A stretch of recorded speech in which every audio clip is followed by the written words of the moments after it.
check out what we have coming up.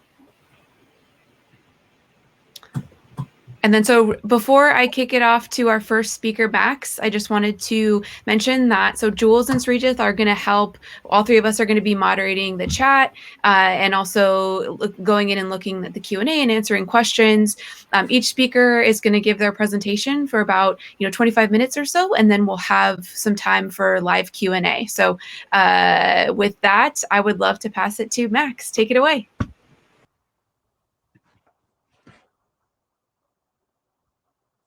Start that camera so you can see me. We've got some fantastic presenters, as Karen mentioned, so let's get on with it. I'm here to talk to you guys today about building a unified ML monitoring solution on Databricks, so figuring out how we can centralize and build an awesome solution to kind of bring all of our information about our models into one single pane of glass. A little bit more about myself. I'm a solution architect, as Karen mentioned, at Databricks. So I help our customers understand how to build a lakehouse platform with Databricks. Before Databricks, I worked at Microsoft, where I helped customers build big data and machine learning platforms on Azure. So excited to be here to build solutions across all three of our clouds, AWS as well, and GCP. Today in our talk, we're going to talk about, here, one second. We're going to cover three main things. Why monitoring models is hard. So some of the challenges around, monitoring models, some of the, why this presents a challenge for a lot of data science teams. And then we're going to talk about how Databricks completes that picture, how it solves that problem. And then we're going to jump into a brief live demo of the monitoring solution. I typically give this talk in about an hour, so we're going to do our best to keep it in within the bounds of time. So I know we got some fantastic presentations from our other presenters. So let's get into it. All right, so I'm sure if you've ever been to a data science presentation at a Databricks event, you've seen this slide before. So for those who haven't, the main point of this slide is that it's usually not the code itself, the coding process, that's the hardest part of data science. It's everything else around it. So it's the data engineers building the pipelines that bring data to data scientists. It is the CI/CD workflows for versioning model code and versioning the actual model binaries. And it's also the serving infrastructure and the monitoring side of it. So what kind of appliances do we need to serve the model? How do we get it there? How do we understand the health of that? So all of those things make the ML governance process a bit more challenging for data science teams, especially ones that are just starting in the process. So we're going to focus today on the two ones on the right, so serving infrastructure and the monitoring side of it. Out of these two boxes bore a lot of questions. So things like, how is the model endpoint handling the traffic? So of all the information and data points that you want to score with the model, is it handling the network traffic? Is it overloading the model itself? How are the model predictions stacking up to real values? So if you've got ground truth stored, you want to be able to make sure that the model itself is aligned with ground truth and is accurate. And then lastly, and most importantly, when is it time to retrain the model? So this one's important for two main vectors, of two main reasons. For one thing, we deploy our models into an environment that's always changing, right? Typically, no environment stays the same or static. And so ensuring that we can adjust to the ever-changing nature in which our models are deployed and to the ever-changing kind of data that's sent to it, we want to make sure that it's always up to date and fresh. But obviously, there's a cost vector to that, too. You can't always be retraining the model every second because of time and also just the general cost of the compute. And so being able to balance the performance and cost of retraining the models and picking the right times and being efficient with retraining is important to the overall health of an ML project and the overall success. And that's where monitoring comes in. That's where understanding some of the metrics that a model outputs and understanding some of the performance indicators helps us understand when it's best to retrain a model and answer some of these other questions. So why is this a hard problem today? And it has to do with all these different questions that are asked about these two boxes. The answers themselves live in many places across the cloud landscape of all the major clouds. Whether you're in Azure with Azure Machine Learning and Azure Application Insights and Azure Metrics, whether you're in AWS with SageMaker and CloudWatch or GCP, there's many different services in which the answers to these questions live. And so trying to find a way in which you can answer these questions and bring together the information into one place can be challenging. And yet the one constant we see a lot is Databricks and ML Flow. Obviously, two main tools that data science teams leverage for training and building machine learning projects. We're going to talk a little bit more about that in just a moment. But just to illustrate this a bit further, let's take an example where we've got a model trained on Databricks, and let's say it's deployed to an Azure container instance. So it's on Azure and just deployed on a test endpoint. So what are some of the places that we have to go for the model? Like, what are some of the pieces of information? So we've got the MLflow tracking server, especially if it's trained on Databricks. So we've got information about the training runs, future training runs, the metrics about whether or not it was accurate or the type of model that it was. Then we've got Azure Metrics, which holds information about like the CPU usage, the network traffic to the endpoint. And then we also have Azure Application Insights. And Azure Application Insights holds information about the data sent to the model and the actual prediction, things like the time that the request took, things like that. And those first two are the really more important parts of what App Insights gives us. The data that's sent to the model can give us insight into whether or not the data is deviating from what we expect, and the responses are obviously key to understanding how the output of the model is, what the output of the model is.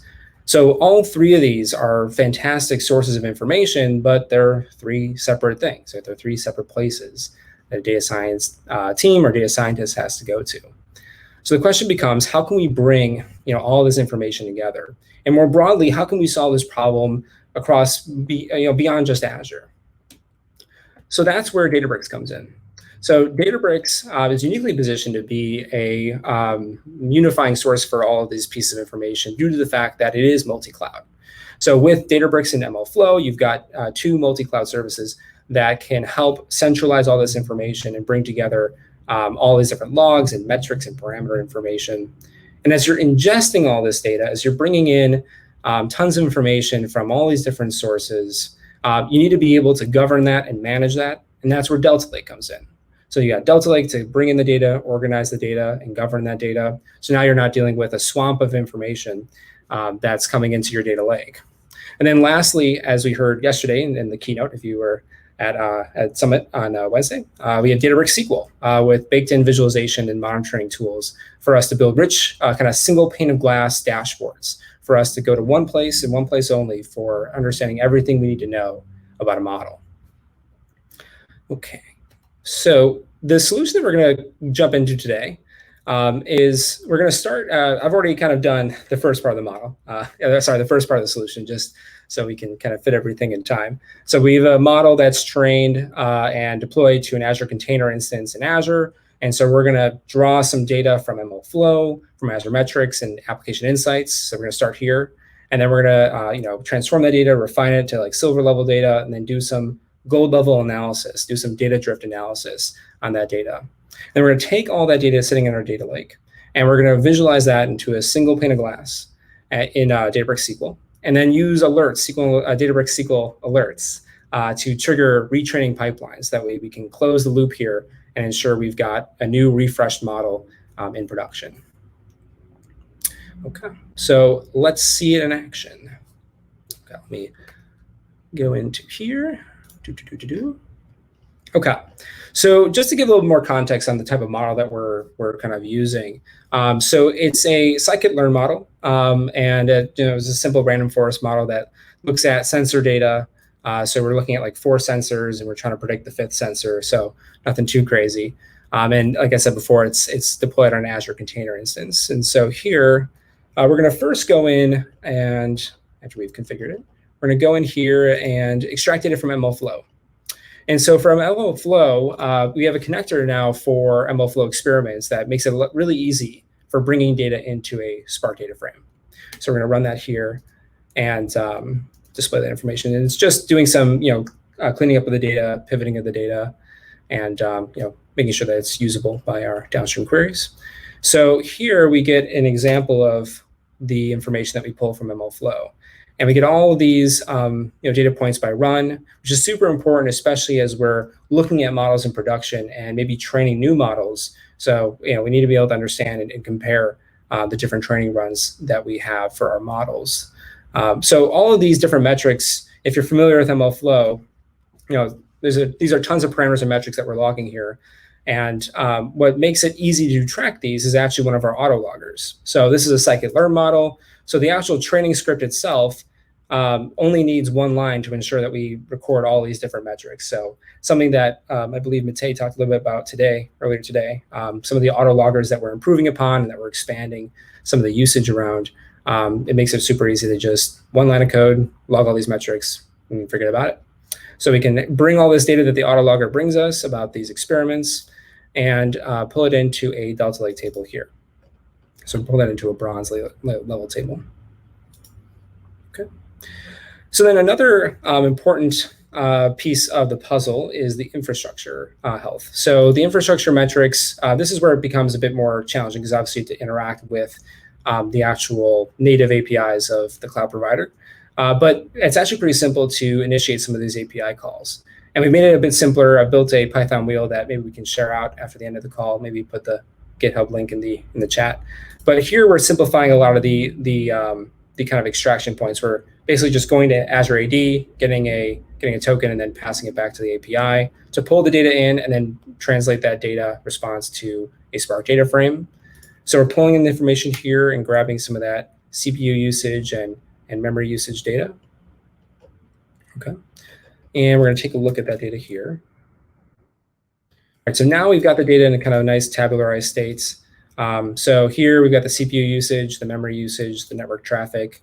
And what's nice about this too is, and kind of an important point for bringing this data into Databricks is it does have to be modeled correctly in the sense that you might have lots of experiments, you might have testing endpoints and production endpoints. So what I mean by that is like, in Azure especially, you might be deploying a test endpoint to Azure Container Instance, but probably your production model might be going to Azure Kubernetes Service. And so being able to, filter down and include some of these important, pieces like the deployment target and the path to experiment can help, and the endpoint name especially, can help us make sure that when we want to visualize a comparison between two endpoints, we can do so by not, kind of coagulating all the data together. So that's helpful to understand when building a data model for your different endpoints. Okay, so we're going to write that here to Delta. So there's our bronze data lake, bronze data lake table. So we've got our ML flow data, we've got our Azure metrics data, and now we got to take a look at our Azure application insights data. So the Azure Application Insights data is probably the most important piece of information that we're going to extract here. It has that information about the data sent to the model endpoint and the information about the model, the information about the responses that the model gives. So we first want to pull this data in, similar to how we did with the Azure metrics data. We're just querying some Azure APIs and converting that into a Spark data frame. So we're going to run that here. We're going to filter it down to the endpoint that we want. And this is actually an important step as well, just to highlight, especially those who use Azure ML. So typically Azure ML has an application insights attached to it. And so it has all the kind of model information all the models that are registered there. So you'll need to be able to filter down on that. So let's take a look at it. But here is the information for each scoring event that we have for our model. So it looks like we've got some key information here. So we've got the response information. So we've got like the actual prediction that the model made. And then we've got the input data itself. So we've got some of the, the actual sensor, so it's the actual sensor values. And this is super helpful, right, to do some analysis on it. But it's in a pretty sorry state.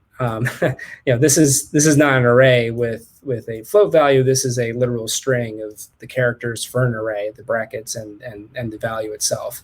So you can't do much there in terms of aggregation. And this is not a struct. This is an actual string of all the craziness that's happening there. So this is why, Delta Lake becomes important to kind of have this curated data lake approach to bringing in this data, cleaning it up, and then presenting it for gold level analysis. So to do that, we're going to go ahead first, write it to bronze. And then we're going to read it in here.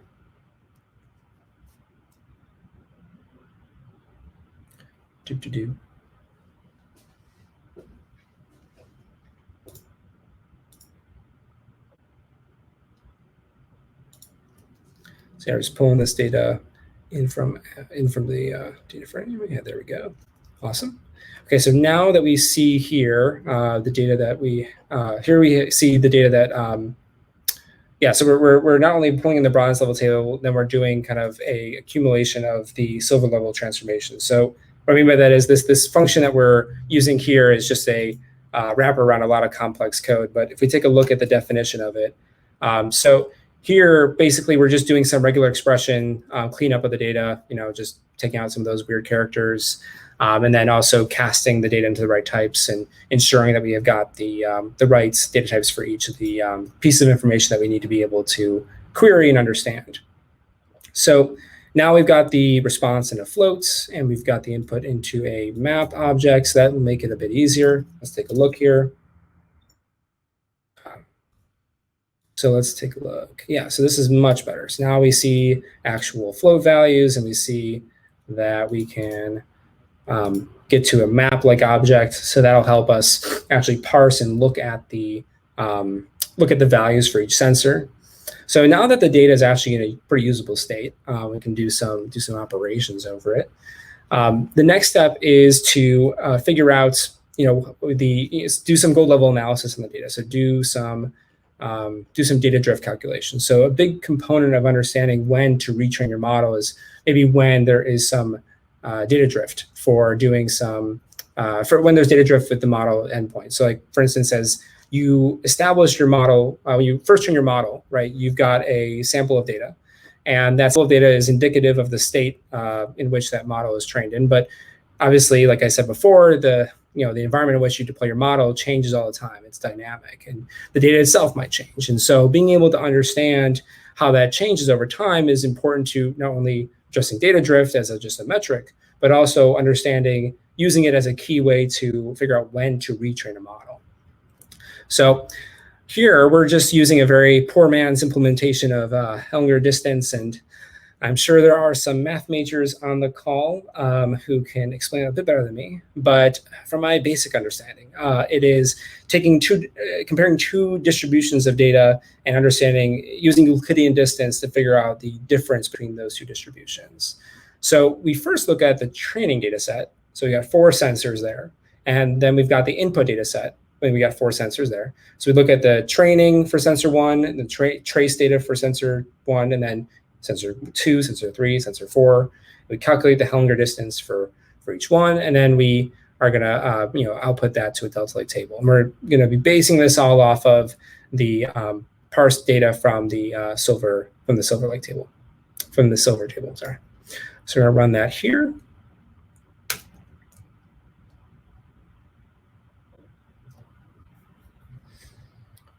Cool. Awesome. So let's take a look. All right. And so here we've got, these numbers themselves don't mean too much. It's kind of a fake implementation of Hellinger distance. But the point is that obviously you can layer in some more realistic data drift mechanics. And although Hellinger distance is a valid way to kind of do that calculation. But here we're at least able to get an example by which we can do some gold level data set analysis on the silver level data that we have extracted and cleaned. So let's write this to Delta Lake. Okay, awesome. So what we've done so far is we've brought in the data from ML Flow, we've brought in the data Azure Metrics, and we've brought in the data from Azure Application Insights. And we've done some analysis on the data, but mostly for many of these data sets, we've just cleaned them up a bit to make sure that they're usable in Databricks SQL. So the next step is to go to Databricks SQL and start working with the data itself. So let's go ahead, and they just switched the workspace up on me, at least, so I gotta just get used to it a bit. So here we go. Databricks SQL, here we go. All right, so now we're in the Databricks SQL interface, and we can go ahead and go to one of our queries. And let's take a look at some of the queries that we've already built. So we've built some queries predefined for Meetup, but let's take a look at, first take a look at input data deviation, or input data analysis. So here, we're able to take a look at that data from Application Insights, and we're able to get the information from each sensor and kind of tabularize it a bit more. And this, let me just pull this up. This allows us to build some visualizations on top of the data to see kind of how the input data trends over time.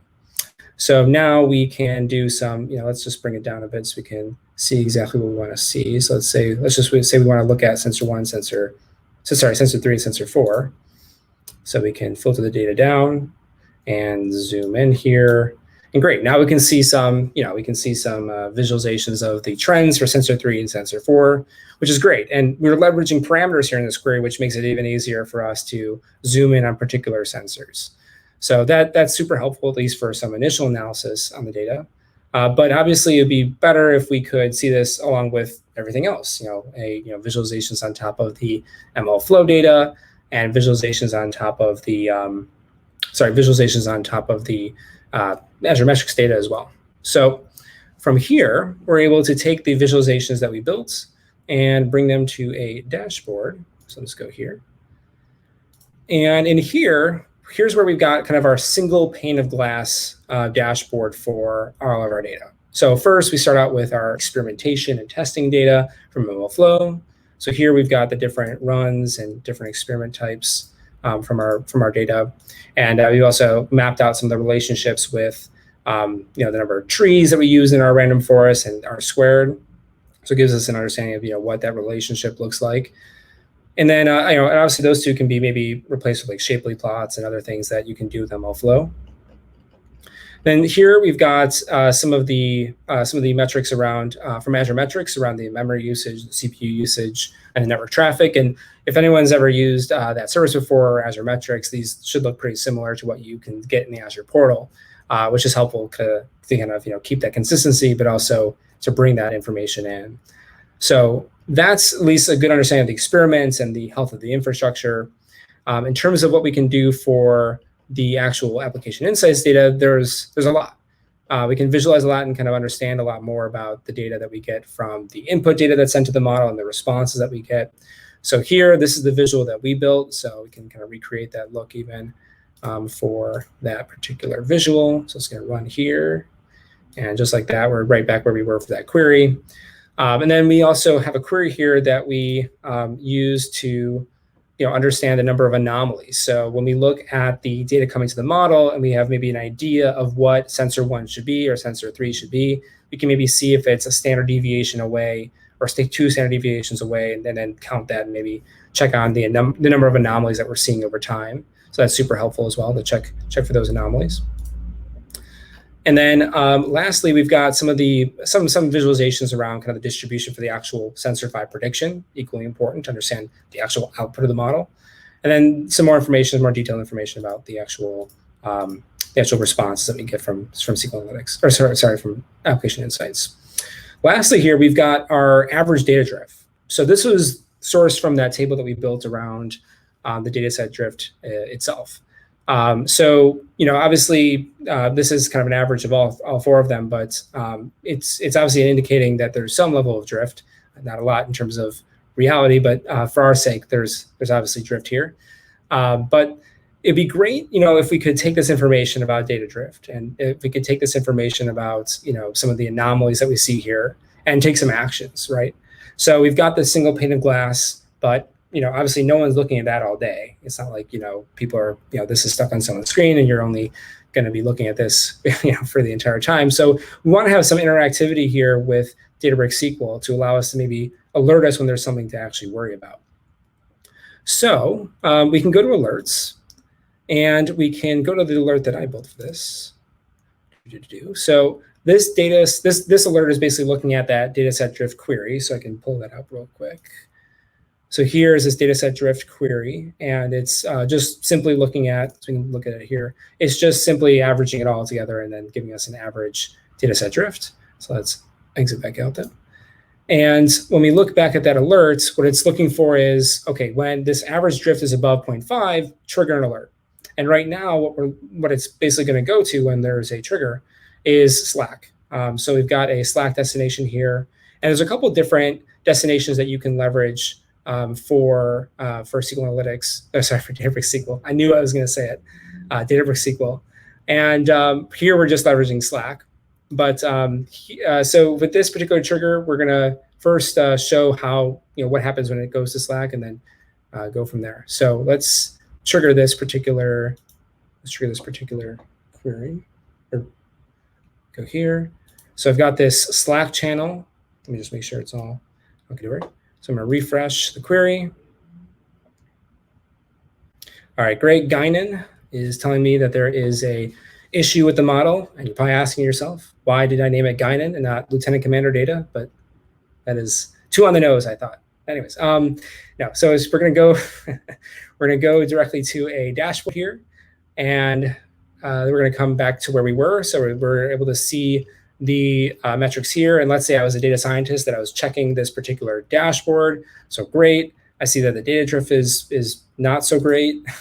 And so I'm going to say, okay, Guinan, great. Let me pull up our job, and let's say retrain request approved. All right. So this is going to go ahead and it's going to go ahead and kick off another job to retrain the model.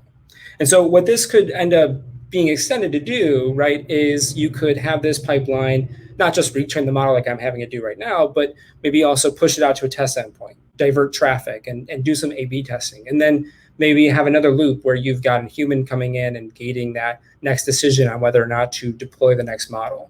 But what we're also seeing here is the entire flow pretty much happening in Databricks, empowered by Databricks, and pretty much each part of the Databricks platform. So we leverage, the cluster and ML Flow to train the model. We leverage ML Flow's integration with some of our Azure services to deploy the model. We use Delta Lake to kind of govern and manage all of our different data sets. And then we also use Databricks SQL as a means by which to build a single pane of glass dashboard and some alerting that we can interact with a common tool like Slack to build some interesting workflows around retraining our models. So let me kick back to, let me go back to, sorry, let me share my screen. I'm so used to stopping sharing. Moment. Get back to that. And okay, so let me go back here. Okay, so that's pretty much my presentation. I mean, the main thing, last thing I want to mention is just to extend it to other clouds. You've got solutions like AWS CloudWatch and GCP Cloud Logs, and both of those things can be, extracted to GCS or S3, and you kind of bring them in as well using kind of maybe some data loader autoloader pipelines, or maybe even just regular pipelines pulling that into Delta Lake. But basically, this obviously is showing that not only can Databricks power a solution like this, but being kind of a multi-cloud solution, we're able to kind of attract to different cloud services and bring it together into one pane of glass instead of having all these different places to go. But that's my talk. I appreciate your time, and here to answer any questions.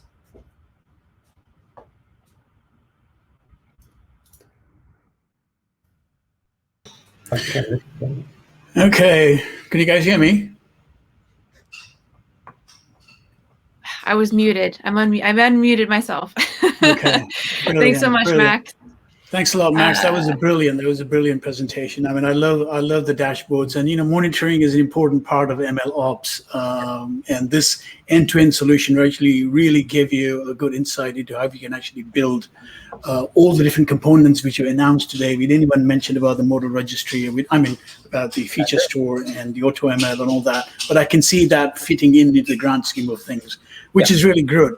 Now, what about if I'm a poor man? I can't afford Databricks Azure, and I can't afford all the different clouds. And I am one of those guys on the left-hand spectrum of the open source. And I heard about this thing called ML Flow, and it's a great thing. I can just do it with open source. What advice would you actually give me if I was really desperate about monitoring my models?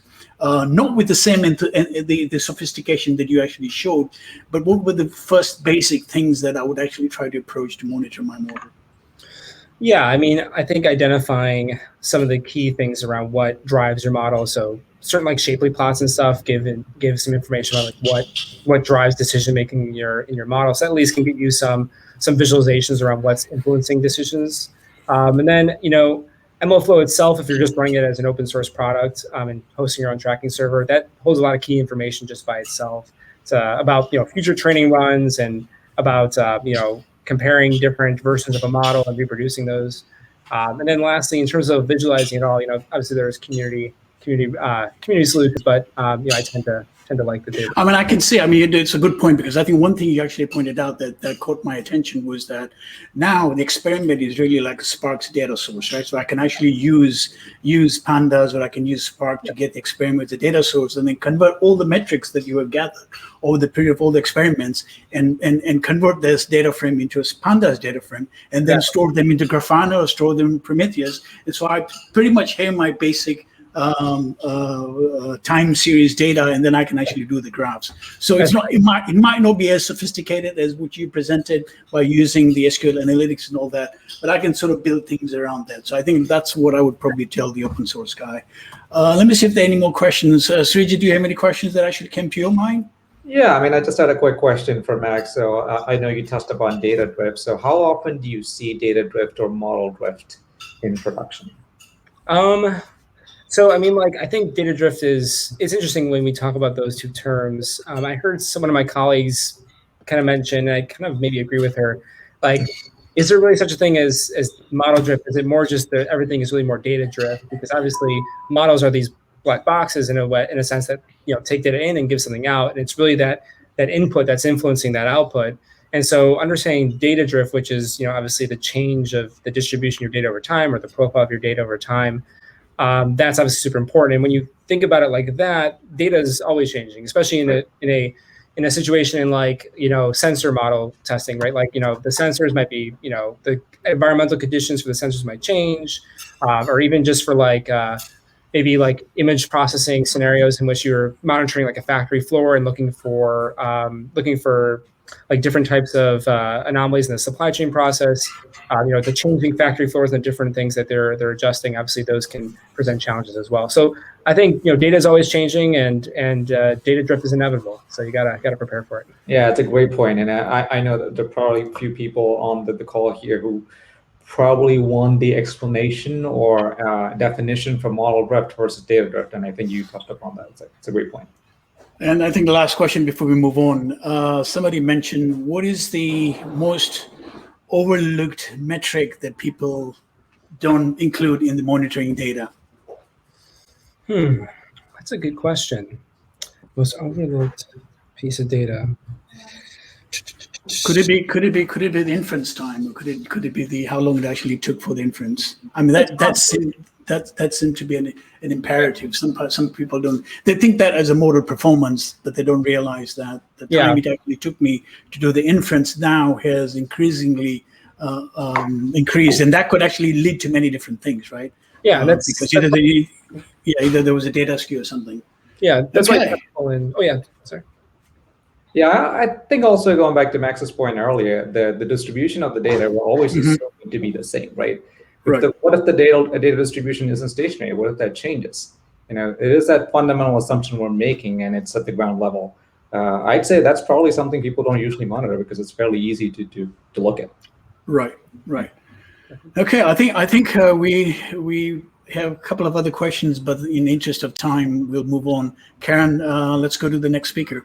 Yes, thanks, Jules. Yeah, so Max, Srijith, and Jules, there's a few unanswered questions, so feel free to answer those in the chat. And so up next, we have Zihao, if you want to join us here on camera and get started. Hi, cool. I guess you see my slides and you can hear me. Okay, hi, thanks. Hey, I'm Zihao. I'm currently a research scientist at Facebook working on FlexFlow, and I'll be joining CMU as an assistant professor this fall. And today is my great pleasure to present FlexFlow, which is a distributed deep learning systems for automatically discovering fast and scalable parallelization strategies. And I want to start this talk by motivating why it is challenging to parallelize DNA training. And this figure shows the workflow of parallelizing deep neural network training on today's distributed heterogeneous clusters, which has multiple compute nodes connected by a high-performance network, and you have different heterogeneous processors and memories on each node. And in addition to, for these deep learning frameworks, in addition to take the DNA model as an input, most existing frameworks also require users to provide a manual parallelization strategy that describes how the computation of this DNA model is parallelized across processors and how the intermediate data is partitioned across different memories. And there are three key challenges of parallelizing DN training. And first, the tensor algebra computation in today's deep neural network models can be parallelized in many data dimensions. And this makes it critical to choose the best combination of these parallelizable dimensions in order to achieve optimized performance. And second, it is actually very hard to manually design how you should parallelize your model on a given machine. And today, this process heavily relies on human heuristics and ad hoc methods, and often achieve suboptimal performance. And the third challenge comes from the hardware side. So different devices and network topologies require very different parallelization strategies. And this makes it difficult to just design one strategy that can achieve good performance across a variety of hardware backends. And you really need to have very dedicated strategy for different hardware backends. And the combination of these challenges makes it difficult to optimize distributed DN training. And to address this challenge, we built FlexFlow, which is a distributed DN framework that can automatically optimize DN parallelization. And the key difference between FlexFlow and existing frameworks is that FlexFlow do not require users to provide a manual strategy. And instead, it takes as an input a hardware topology graph that describes the set of available hardware devices you have and their interconnects. And FlexFlow will automatically discover fast and scalable parallelization strategies. And this approach leads to three main advantages over existing approaches. First is that we are able to achieve much better parallelization performance and up to 10 times faster than existing manually designed strategies for distributed ML training. And the second advantage is much faster deployment, because as we have said before, if you have to manually optimize and craft a strategy for a given machine, it generally takes days or even weeks before you can come up with a strategy that have efficient performance. But on the other hand, if you FlexFlow only require a few minutes of automated search to discover this performance parallelization strategy in a fully automated manner. And that's exactly what we said as the third benefit. In order to design and discover a parallelization strategy for a new model or a new hardware platform, so this process can be done in a fully automated way, and FlexFlow does not require any manual efforts in the loop. And this figure shows the FlexFlow stack. So currently, we support training existing DN models in TensorFlow, PyTorch, and Onyx, and supports DN training on today's heterogeneous devices, including CPUs and GPUs. And our philosophy for designing the FlexFlow frontend is trying to minimize the effort for switching across different frameworks. And this figure shows a very simple Keras program written in Python. And in order to run this program in FlexFlow, you only have to change the import lines from import Keras to import FlexFlow. And no other changes to the application code is needed for running your programs in FlexFlow. And we hope to minimize the engineering effort for switching their models in writing in existing frameworks to FlexFlow. And before I dive into the technical part of FlexFlow, I want to start by describing what are the current practical way for parallelizing DN training. So data and model parallelism are the most common strategy for distributed DN training. And this figure shows how data parallelism works. So in order to train a model on a training data set, you can actually partition your training data set into different batches and train different batch along with your ML model on different GPU devices. And alternatively, in model parallelism, instead of partitioning your training data set, you can partition the computation graph of your ML model and train different subgraph along with the entire training data set on different GPU device. And one of the key ideas in FlexFlow is trying to search for efficient strategies beyond existing data and model parallelism. And FlexFlow has two key components. One is that we define a comprehensive search space of possible parallelization strategies that include data and model paradigm as special cases, and also include a broad range of other potential strategies. And second, we built a cost model for evaluating the performance of different candidates in the search space, and we also built an efficient search algorithm that can quickly explore the search space. And by combining these two key techniques, we are able to discover fast and scalable prioritization strategies. So the search space considered in FlexFlow, we call it the SOAP search space. That includes 4 different dimensions for distributed DNA training. They are the sample, operator, attribute, and parameter dimensions. Let me explain the meaning of these 4 dimensions. So first, the sample dimension considers how we can partition the training samples across devices. And this dimension is typically known as data paradigm. And the bottom figure shows how it works.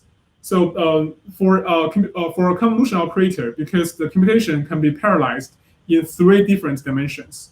So we use a cube to describe its computation.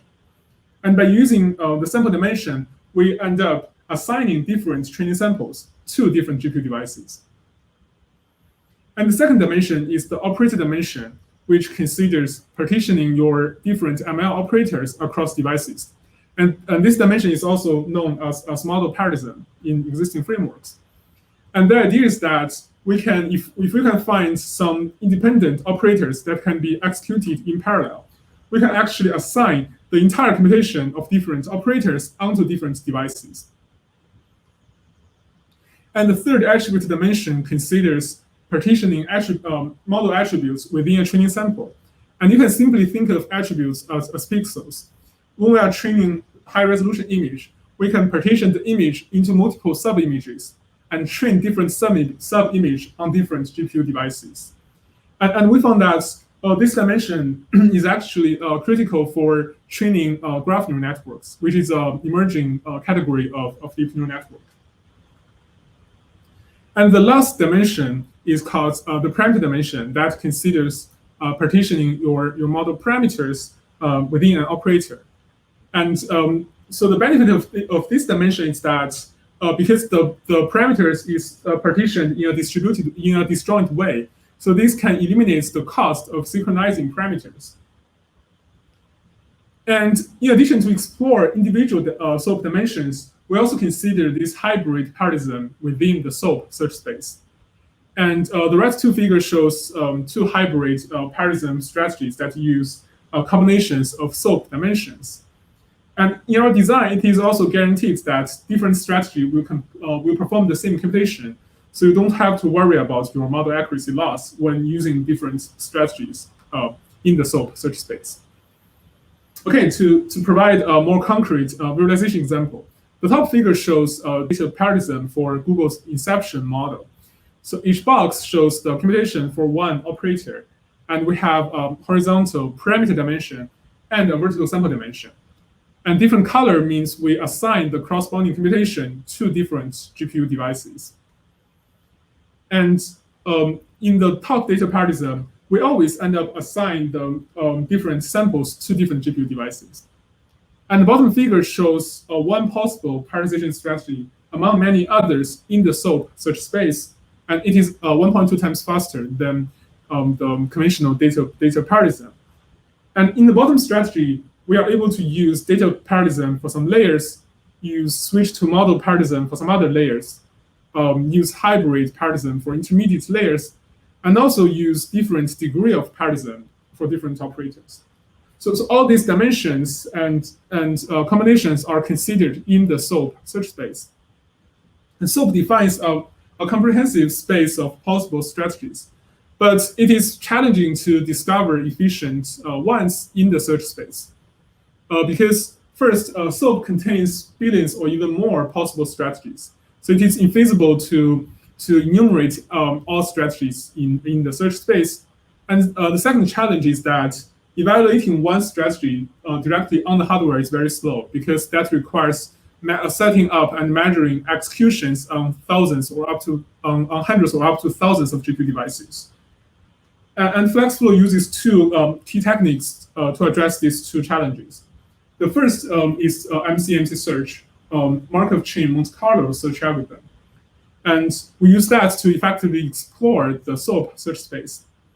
And FlexFlow also use an accurate execution simulator to estimate the performance of different candidates.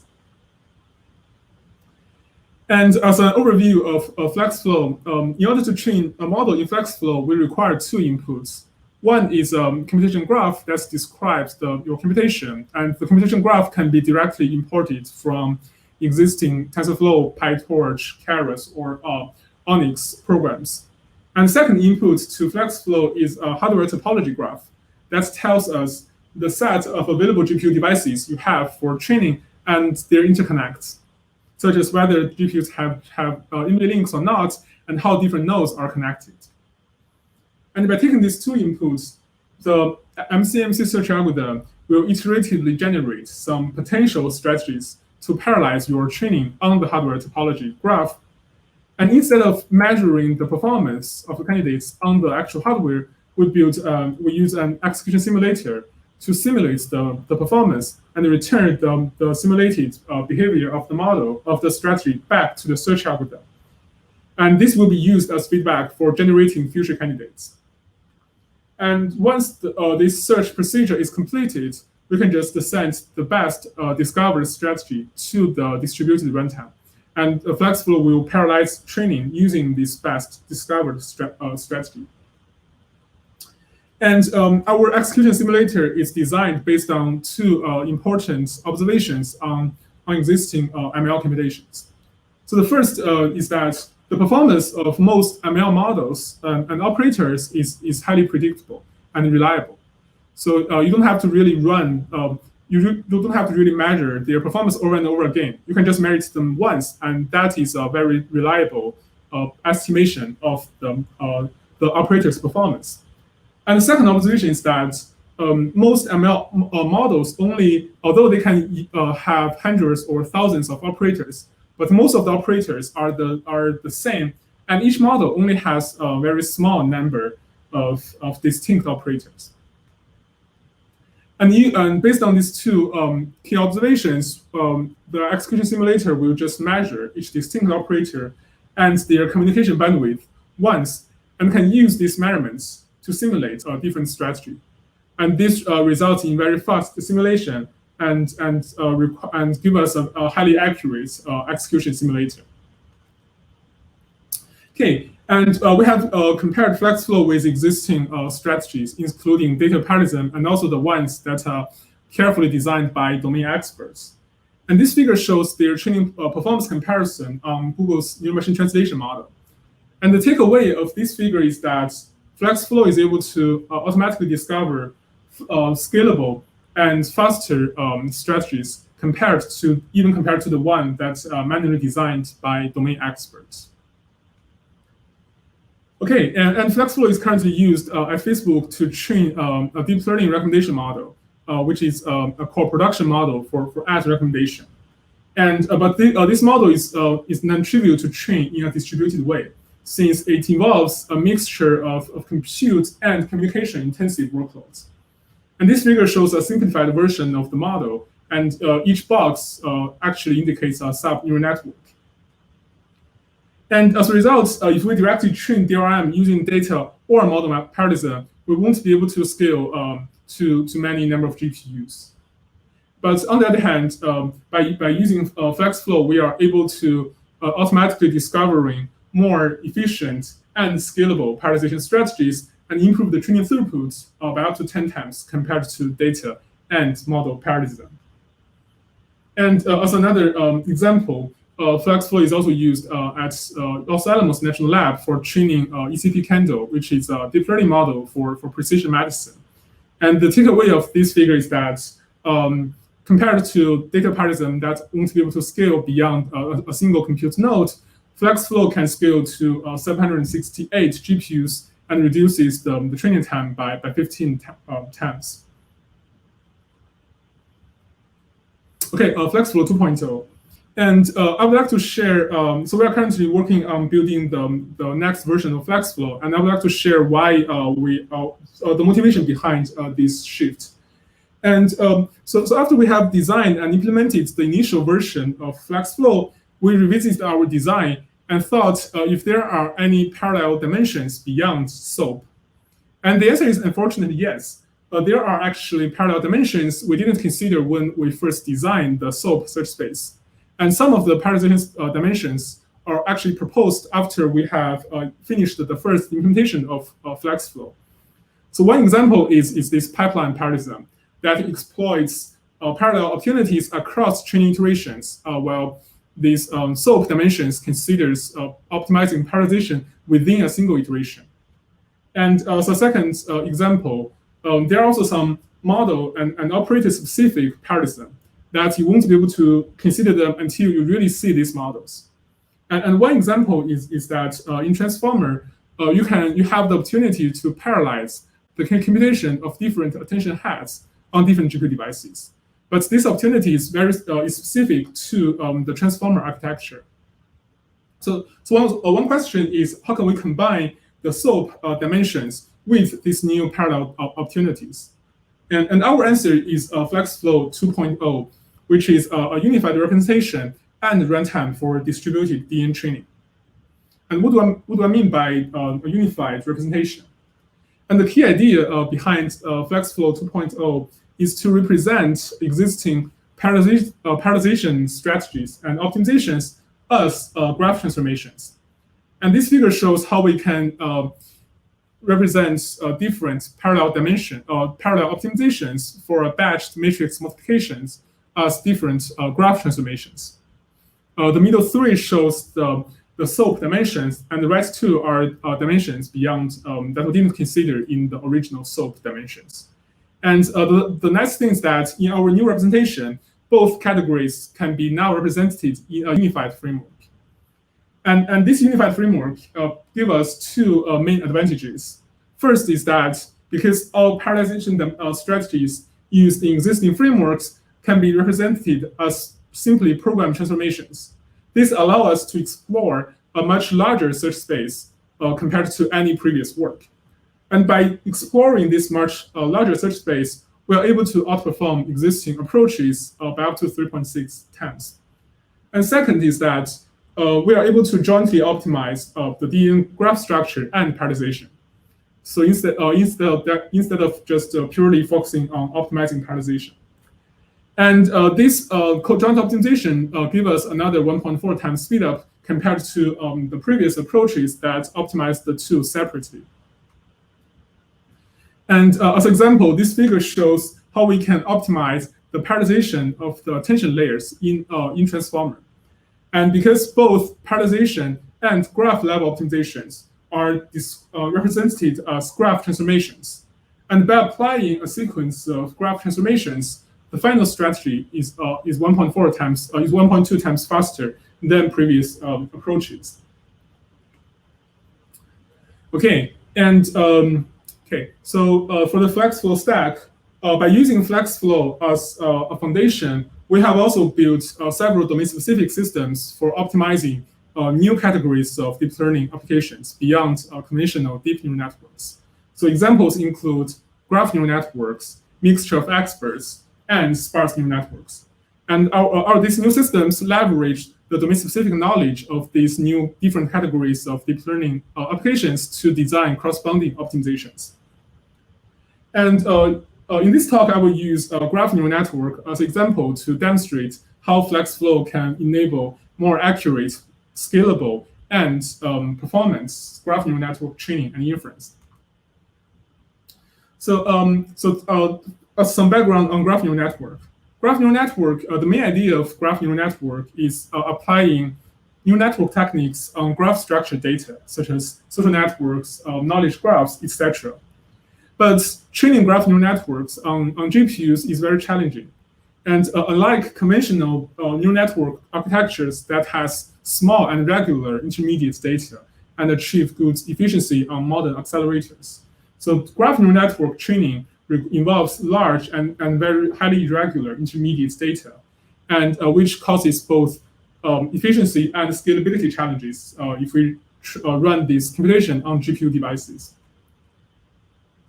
And existing frameworks also cannot support large graph neural network training.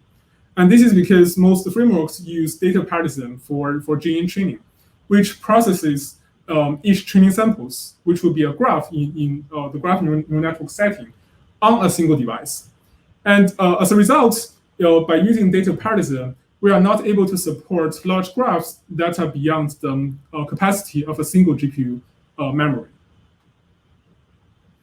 And the key insight here is that we found attribute parallelism is actually critical for large-scale graph neural networks. And remember that in convolutional neural networks, attributes means pixels. And attribute parallelism will just will partition the large image into multiple sub-images. And similarly, in graph neural networks, attributes are vertices.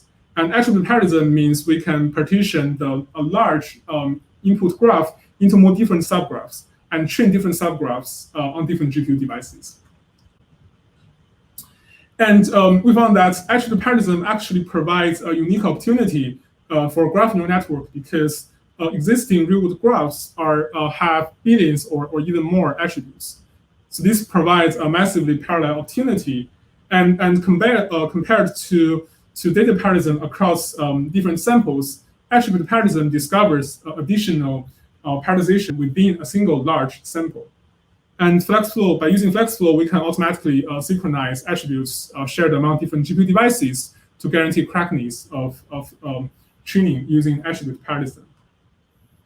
And in order to address the scalability and irregularity of training large-scale graph neural networks, we also built dynamic programming to carefully manage heterogeneous memories and use a linear regression cost model to compute balanced graph partitioning. And this allows us to achieve better efficiency, scalability, and accuracy for graph neural networks. And more specifically, we are able to train graph neural networks that are 64 times larger than existing frameworks. And by using these much larger GNN architectures, we are able to improve the accuracy of the state-of-the-art accuracy on Reddit from 95.4 to 96.9. So which is quite significant given that we are already reaching out to this 100% accuracy. Okay, and so at CMU, I co-lead the automated learning systems lab called Catalyst.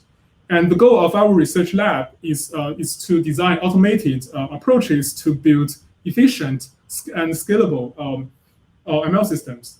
And in addition to FlexFlow, which I described in this talk, we have also built other systems that target other optimization problems in ML deployments, such as Tassel for automated graph level optimizations and Lux for automated data layout and placement optimizations. And we found that these automated approaches can generally provide much better performance. For Tassel, FlexFlow, and Lux, we can observe 3 to 10 times speedup over existing manual optimizations. And this automated approach also requires much less engineering effort. In most cases, we can instantly provide optimizations for new ML models or new hardware backends. And also, we provide much stronger correctness guarantee by using formal verification techniques to verify the correctness of these optimizations. And all these projects are open sourced, and there are more information on our websites. Okay, so to summarize, so FlexFlow is currently an active project across many institutions, and our goal is to provide automated performance optimizations for large-scale distributed DN training. And so we welcome any types of contribution to our community. And with that, I want to conclude my talk, and I'm happy to take any questions. Thanks. Thanks, Sihao. It was a great presentation. Thank you, Sihao. A lot of packed information. I just love to see all those graph neural networks being computed on this parallel hardware. Now, here's a basic question for me, all right? And probably while I'm asking you, Srijith is going to think about something else because he just loves this. This is his domain. So I came to this particular meetup and I heard this new FlexFlow AI. And I've been writing some very basic distributed computing programming. I'm using Horoward and I'm using the PyTorch data parallelism and all reduced algorithms. and I want to play around with FlexFlow, but I don't have access to the GPUs or the hardware. How can I actually get started? How can I actually use it on my laptop that I had 12 cores, but I don't have the GPUs? Will I see the significant parallelism performance that you actually showed between the two strategies that people are using it and the FlexFlow curve that we actually saw? Will I see that on my laptop, or will that won't make a difference? Yeah, that's a great question. I think although this talk I present FlexFlow, but I think some of our others work may be better fit for this for your situation. So we have for Tussle and Lux, which I didn't mention. So they are more focusing on improving the performance of a single processor. So if you have a single GPU or CPU on your laptop, so Lux and Tussle will help you improve your performance. And the main focus of FlexFlow is that once, for this large scale training, in order to train your model so the motivation is that the models are becoming increasingly larger. And I guess Clement will also mention that in his talk later. So it becomes very hard to train your model on a single device. Unless it wants to wait for years or hundreds of years to get acceptable accuracy. And so it becomes quite a necessity to really parallelize the training across hundreds or thousands of GPUs in order to finish your training in a reasonable or acceptable time. So FlexFlow is trying to optimize this distributed training performance in a more automated way. Yeah, naturally, this is sort of meant for people who are actually using hundreds and tens and thousands of clusters we can actually distribute. So the Google of the world and the Facebooks of the world and all the big, the Airbnbs and all that, they actually have massive clusters running, which actually makes sense. I don't see any questions on the chat. So I had one question. Yeah, go ahead. So suppose I wanted to train this network that says, let's just say it takes X amount of time. And in order for me to find the optimal parallelism, what is the overhead that I would have to spend to get to that optimal network parallelism? Right, that's a great one. We think the only overhead you have to pay is to wait for a few minutes to let FlexFlow run the search and give you an optimized strategy. And we found this is actually a negligible overhead, because considering that for most models you need to train for days or weeks, it's okay to spend a few minutes to wait for this performance. And other than that, there's no other overhead, and you can get more efficient training by using these more optimized strategies. So I'm guessing that this hyperspace that you have is fairly limited to the hyperparameters, and it's doing some sort of Bayesian search to see how it performs based on these various parallelization strategies. Yep. So does that vary with the data at all, or is it sort of data size agnostic? It actually depends on the data size, and we take that into consideration when doing the automated search. Awesome. Just curious, what sort of MCMC algorithm do you guys use? So we have tried different ones, and I think they are. So MCMC is actually not critical here. So any randomized search algorithm, it give you pretty good speed up. And the key message is that by using these search algorithms, they can find ones that outperform experts' design ones, which is another case that ML is human expertise. Yeah. And so, one last question before we actually move on to Clemens. Presumably, you have the Python bindings for using the API, but what's the underlying execution language? Is it using C++, or you have? Yes. Okay. Right. So underlying we use C++, but we provide we offer full Python support, and users don't have to change their application code for switching from existing frameworks to FlexFlow. Wonderful. I think we've been waiting for the finale now. Karen, you probably want to introduce Clemens with the glorious adjectives, and we'll go back in the background. We'll come back again.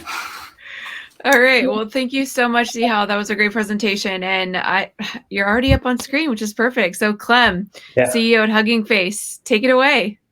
Great. So I'm very aware that we are a Thursday night. It's even later where I am. I'm on the East Coast. I'm in Florida, so it's 9:30 p.m. just before Memorial Day weekend. So I'm going to try to make it one short, interactive, hopefully entertaining. Keep it light. Instead of giving kind of like a big presentation, I'm gonna give a fun demo. I'm gonna do a fun experiment with you. I'm going to try to see if we can train a large transformer model tonight to speak like one of the co-founders of Databricks, Matei. So if you're not familiar, transformer models are these new generation of machine learning models that took the machine learning world by storm, right? In the past 3 years, it started with NLP, right? They started to be popular with models like BERT that you've maybe heard of, like GPT, like T5, like Roberta. And progressively, these models are making their way into other machine learning domains, right? You're starting to see them emerging for computer vision, for time series, for speech. So I'm gonna show you tonight how you can train one of these models on a new data set. And I'm gonna try to do that in under 5 minutes. So we're gonna use this amazing demo called Hugging Tweets that has been built by a community member called Boris Daima. And that is using Collab, the Hugging Face platform, and other tools. So let me start.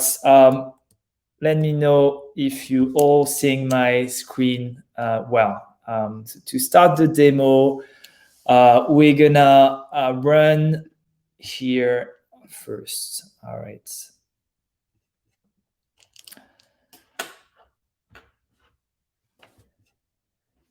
So as I was saying, we could have picked a lot of different people. I asked actually on Twitter who we should pick. And I've been told that Matei, is that like that? Oh, all right, yeah. Matei was one of the co-founders of Databricks, I think the CTO, has been tweeting a lot lately. So we're going to try to train a language model, to train a transformer model to tweet like he does, right? So here, the environment has been set up here. We're gonna add here is Twitter handle, and what it's going to do is that it's going to create a data set with Matei's latest tweets, right? So it's going to take 1,400 tweets. The beauty of transformer models is that they've been pre-trained on a very large data set, so they don't need a big data set to work when they are fine-tuned. Here, 1,400 tweets is more than enough for what we want to do, right? So here, as you see, the data set has been trained, right? It's a dump of tweets from Matei. Now we're gonna fine-tune the model. So first, it's downloading the pre-trained model. Here, it's a GPT-2 model. It's I think a 1.5 billion parameters. So it's very much kind of like one of the fanciest models, you know, like we talked about random forest at the beginning. We talked about like simpler models. These are more kind of like very recent models that are big and that enable you to do use cases that you couldn't do with smaller or more simple models, right? So as you see, it's training the model. Here it's using weights and biases for the monitoring, right? To look at how it's going with the epoch, with the loss, how it's converging. It's pretty amazing that you're able to fine-tune a 1.5 billion parameter model in just like three to five models. See, it's starting to go well here.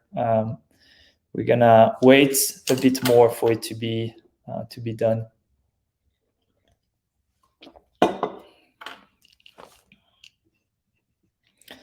All right, now it's setting up the Hugging Face model, committing the model to Hugging Face. So it's going to take a little bit more time.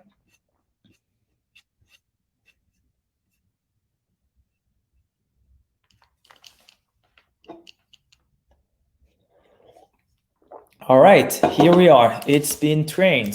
So now we can go on to Hugging Face, huggingface.co, where you can find all the models that you need or that you train, right? So here we're gonna look to see if the model has been uploaded. And fantastic, it's been uploaded.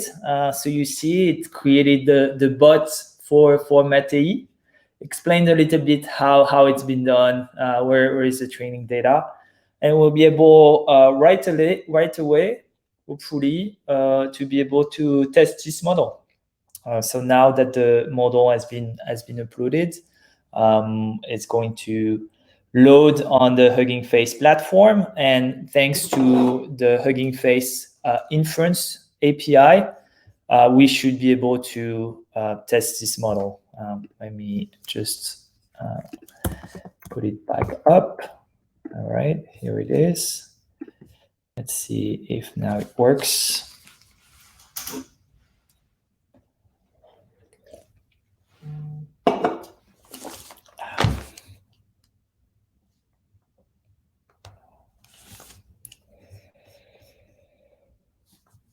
All right, here we are. So you can start right away to generate text, like if you were Matei. So my dream is to have MLflow run for free in NYC this coming December. I think it already runs in NYC. So that's great. Let's try something else. Databricks is hosting a meetup group that covers Azure ML development to learn about Databricks. Pretty accurate. The future of machine learning will be more accessible and extensible, and it's already starting to get better. More organizations are joining AI Summit this year than before, and many are joining the industry.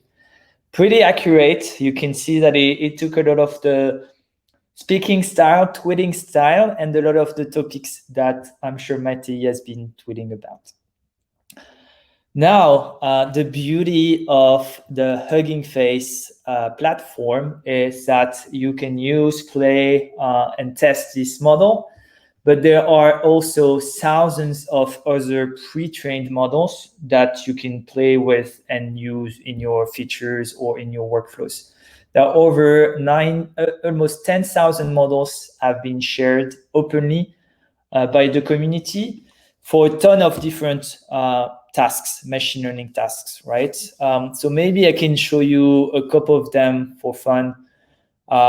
We can try question answering models, right? Which are going to be models that you give a context to. So here, for example, it's the Wikipedia page of the Amazon rainforest. And then you give it a question, which name is also used to describe the Amazon rainforest in English. And it's going to find in the document the answer to your question. Let's do another fun task. A new one that is starting to work really, really well with new models is summarization, right? Give it a long text. Again, here, a Wikipedia page. And what it's going to do is generate a summary for you, right?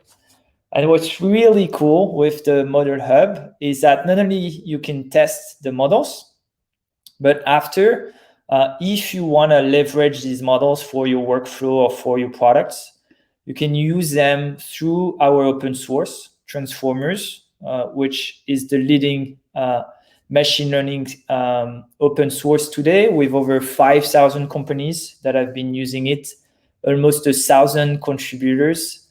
And right like that, you can copy that, change the name of the model, and start using that with your own infrastructure.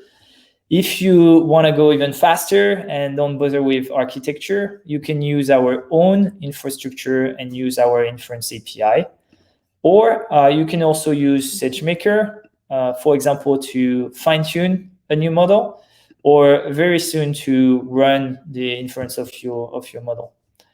Maybe let's continue with a couple of like different fun tasks. We've added recently automatic speech recognition, right? So you give it an audio file, slushy country roads and speaking to damp, right? So this is the audio file, and then it's going to transcribe that into text. Another one that I'm super excited about because it's new for transformer models is image classification.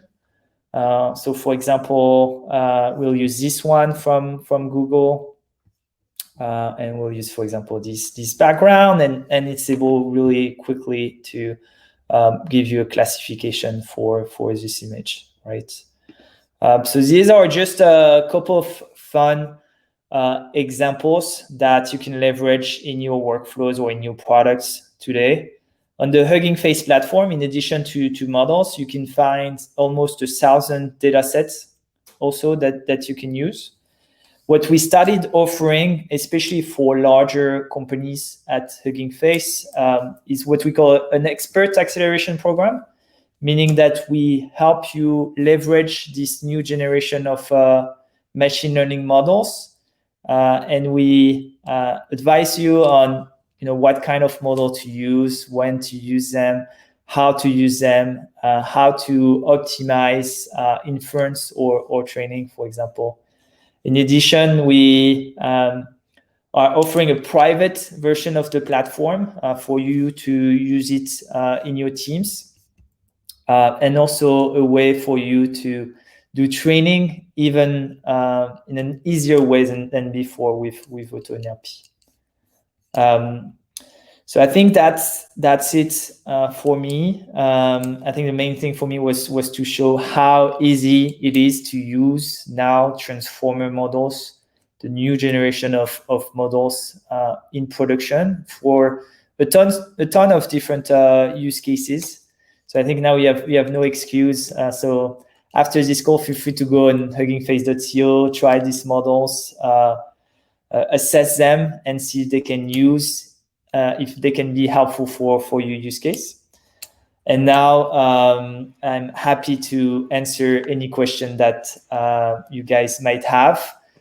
If you want me to demo other tasks that you're interested in, let me know in the chat too. I'm happy to go over that now too. Lovely. I just like the impromptu demo that within 2.5 minutes, you can actually train a BERT model and take the tweets and pretty much give an accurate sentence finishing of what the tweet might have actually looked like. That was actually brilliant. Now, Clement, I'm dying to know, and I'm sure the rest of the community, maybe you've told this story too many times. What's with Hugging Face? Where did you get the name from? Why Hugging Face? I mean, it's a very lovable and very lovely name. It's less intimidating. It's more saying, "Come, come on, I'll give you a teddy bear hug." But give me your version of why Hugging Face. I have the smart version and the real version. The real version is since the beginning of the company, we always joke that we wanted to be the first company to go public with an emoji rather than like the 3-letter ticker. We felt like it would be much better. So we wanted an emoji as a name. And the truth is we were using this emoji a lot. And so we decided to pick that almost as a joke in the beginning, and everyone loved it. Everyone started to put it everywhere when we were posting. We have a huge community on Twitter. And so each time we're posting something, everyone is putting the emoji. And so it's pretty fun. The smart version of it is that the Hugging Face emoji is a good illustration of what machine learning and AI is, in the sense that it's an emoji, right? So it's technology. It's not human, but at the same time, it's doing a hug, which is a very human behavior, the same way with machine learning and AI, you're starting to be able to do things that you only would expect humans to be able to do. So it's a good analogy for, I think, what artificial intelligence is. So it actually puts a very human, acceptable face to that. I actually like that answer. I would really like to see that emoji go public with that particular symbol. Yeah. The Nasdaq will have to. Oh, we're always the first one to have an image in there. Yeah, we're very much a community company. We have over 200,000 monthly members of the community, and so we like that they're almost part of our name, also because they're the ones who liked it and led us to keep that name rather than move into a more professional name that I feel like wouldn't be as good. Give me a little more insight. I'll ask one more question, and then I'll have Srijith. He's probably cooking up some others. But give me some insight behind the scene, under the hood, what's actually happening. So what you actually demonstrated, was that the community version of it, or this was a full-scale back-end infrastructure that you have? So what actually happens when you're training the model, when you deploy the model, and when you put that request in there? Explain what's the flow is. How is the text taken, where it actually goes, where the models are deployed, the inference and all that, for someone who wants to know about that. Yeah, it's actually a community example, community demo, if you want, that has been built by Boris Daima. I think on the page of the model, he explains it well. So it takes the data, right? It uses the pre-trained model and then fine-tune the model, and then it just creates a repository on the Hugging Face platform, right? The Hugging Face platform has become, over the past few months, as some sort of like a GitHub for machine learning, in a way, in the sense that we now host the model and the code associated with the models. And then the way to run the inference, it's going through our own server. We build a hosting service for the inference, and that's what runs the inference. And especially one of the challenges is to run this inference really fast for these large models. So here, for example, we run it on CPU in one second, which is a challenge for these like generation models. Srijith, did you have any question? Because I have a whole host of them. I did. I did have a question. So it's a great demo, by the way. So, when we're looking at NLP models, it started with things like Elmo, then we had these transformer-based models like BERT, XLNet, and now we're at GPT-3. And we notice a trend where we have these increasingly large models that have, billions of parameters. So do you think in the future, as we're looking at things like better semantic understanding of text with things like natural language understanding, do we need a paradigm shift in how we deal with NLP, or do you just see this scaling trend with these models?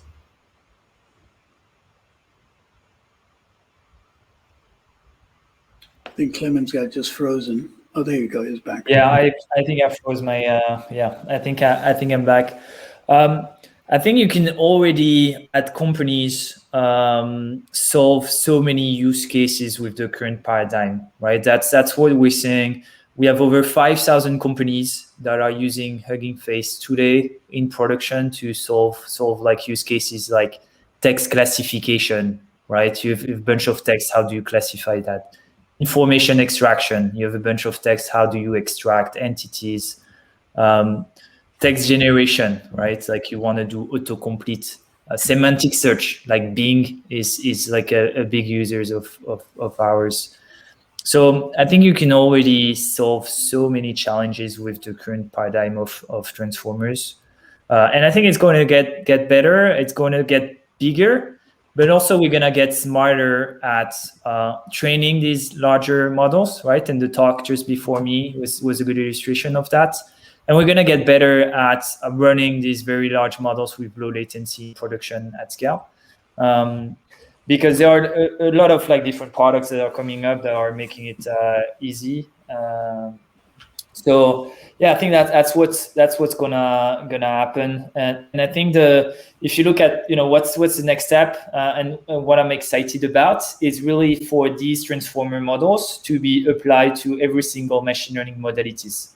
Starting to see in computer vision, they're starting to take over. We introduced a few models in transformers a few weeks ago for this modality with VIT from Google, Clip from OpenAI. It's starting to take over the speech domain, right? With Wave2Vec from Facebook that is starting to beat, I think, the state of the art of a year and a half ago with like lower latency, lower training, and totally unsupervised. So I think that's what's exciting to me. We're starting to see for biology for it to be used. We're starting to see for time series. I wouldn't be surprised if in 2-3 years, most of the machine learning out there would be transformer models. Sounds good. A related question, not necessarily what Srijith asked, but more of an integration question, because you talked about that you're interacting with all these different clouds. I was looking at the API documentation on transformers, and I was looking at some code, and you actually have a lot of callbacks. You have callback for Azure, you have callback for weight and biases, you have callback for ML Flow. What are those callbacks for? Are they for logging artifacts, or are they for logging metrics, or how does it actually fit in when you're doing experimentation? And to what extent those callbacks are really part of integration with, say, open source tools like ML Flow? Yeah, it depends. Are you talking about the trainer? I'm talking about, let me see, I'm talking about the package. There's a trainer callback, and then there is a transformer without early stopping callback, and there's transformer without integration. Yeah, it depends. So on transformers, if you go on GitHub to our main libraries, which are transformers, datasets, and tokenizers, where we've been lucky to have over 1,000 contributors so far. We went from 0 to 45,000 GitHub stars in 2.5 years. So arguably the fastest growing open source ever. A lot of it has been built, and the beauty of it is that it's integrated with a lot of the ecosystem, right? So using Flow, you use it with transformers, with a lot of like tools for like explainability, for example. So that's the beauty of it. A lot of these callbacks are usually built by the community to do different functions and to make sure that you can integrate it well, depending on your workflow. Yeah. One of my main conviction, and that's why it's also so great to see Databricks doing so much open source, is that machine learning is always going to be mostly open source, because you need the extensibility and you need the inter-usability with a lot of other tools in the ecosystem. So that's how we're trying to build it. And by the way, if we have people in the audience today who are lacking some integrations with some, for example, Databricks tools, I know in the first presentation we've seen a lot that I think could be very well integrated with transformers. Feel free to contribute or to open like a pull request, and that's like that we keep building and keep improving and keep interacting with the ecosystem. That's wonderful. This is our motto at Databricks. We enjoy open source contributors, and that has been the soul and the DNA of the company for the last 7 years, and we'll continue to be dedicated to that. I don't see any questions from the crowd, but I think this was a wonderful demonstration of what Hugging Face potential is, what the future is. We would definitely like to have you back again on a better time zone. So we'll definitely make sure that we actually have another one as well. But thanks a lot, Clem, and thanks a lot for all of